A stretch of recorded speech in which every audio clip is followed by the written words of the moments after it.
So it's time for chapter 5, I believe. Let me just skip forward and have a quick look. No, we've already had chapter 5. So it's chapter 6. Okay, so chapter 6 is called The First Two Finders. The very next day, the first golden ticket was found. The finder was a boy called Augustus Gloop, and Mr. Bucket's evening newspaper carried a large picture of him on the front page.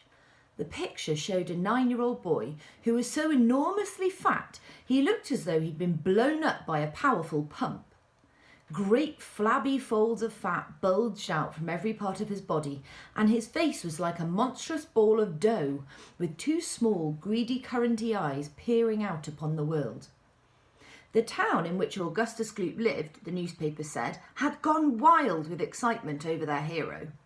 Flags were flying from all the windows, children had been given a holiday from school, and a parade was being organised in honour of the famous youth. "I just knew Augustus would find a golden ticket," his mother had told the newspaperman. "He eats so many bars of chocolate a day that it was almost impossible for him not to find one. Eating is his hobby, you know. That's all he's interested in. But still, that's better than being a hooligan and shooting off zip guns and things like that in his spare time, isn't it? And what I always say is he wouldn't go on eating like he does unless he needed nourishment, would he? It's all vitamins anyway. What a thrill it will be for him to visit Mr. Wonka's marvellous factory. We're just as proud as anything." And there's a picture of Augustus Gloop and his mum. Hope you can see that, because I can't see you. Hello. "What a revolting woman," said Grandma Josephine. "And what a repulsive boy," said Grandma Georgina. "Only 4 golden tickets left," said Grandpa George. "I wonder who'll get those." And now the whole country, indeed the whole world, seemed suddenly to be caught up in a mad chocolate-buying spree, everybody searching frantically for those precious remaining tickets. Bit like everyone's searching frantically for toilet roll at the moment, isn't it? If you're watching this post-coronavirus, then that won't make any sense. But just ignore that. Fully grown women were seen going into sweet shops and buying 10 Wonka bars at a time, then tearing off the wrappers on the spot and peering eagerly underneath for a glint of golden paper. Children were taking hammers and smashing their piggy banks and running out to the shops with handfuls of money. In one city, a famous gangster robbed a bank of £1,000 and spent the whole lot on Wonka bars that same afternoon.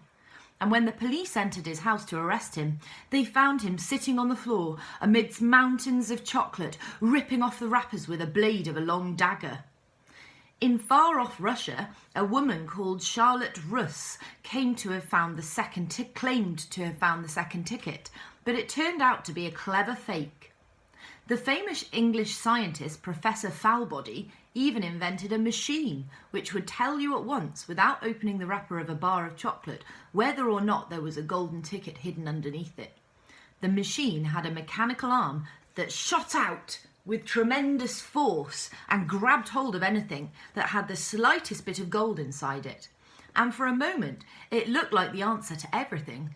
But unfortunately, while the professor was showing off the machine to the public at the sweet counter of a large department store, the mechanical arm shot out and made a grab for the gold filling in the back tooth of a duchess who was standing nearby. Fancy seeing a duchess in a chocolate shop, my goodness. There was an ugly scene and the machine was smashed by the crowd. Suddenly, on the day before Charlie Bucket's birthday, the newspapers announced that the second golden ticket had been found. The lucky person was a small girl called Veruca Salt, who lived with her rich parents in a great city far away. What an awful name, Veruca. If you've ever had one of those, they're not very pleasant. Once again, Mr. Bucket's evening newspaper carried a big picture of the finder, and here's the picture. So there you can see, presumably, Veruca Salt's mum and dad, and Veruca Salt in the middle. So there we go.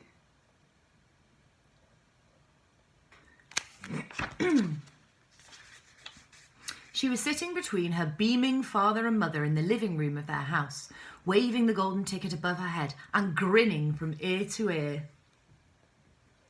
Veruca's father, Mr. Salt, had eagerly explained to the newspaperman exactly how the ticket was found. "You see, boys," he'd said, "as soon as my little girl told me that she simply had to have one of those golden tickets, I went out to the town and started buying up all the Wonka bars I could lay my hands on. Thousands of them. I must have bought hundreds of thousands. Then I had them loaded onto trucks and sent directly to my own factory. I'm in the peanut business, you see, and I've got about 100 women working for me over at my place, shelling peanuts for roasting and salting. That's what they do all day long, these women. They sit there shelling peanuts. So I says to them, 'OK, girls,' I says, 'from now on you can stop shelling peanuts and start shelling the wrappers off these chocolate bars instead.' And they did.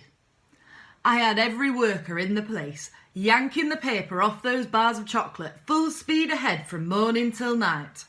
3 days went by and we had no luck. Oh, it was terrible. My little Veruca got more and more upset each day, and every time I went home she'd scream at me, 'Where's my golden ticket? I want my golden ticket!' And she would lie for hours on the floor, kicking and yelling in the most disturbing way.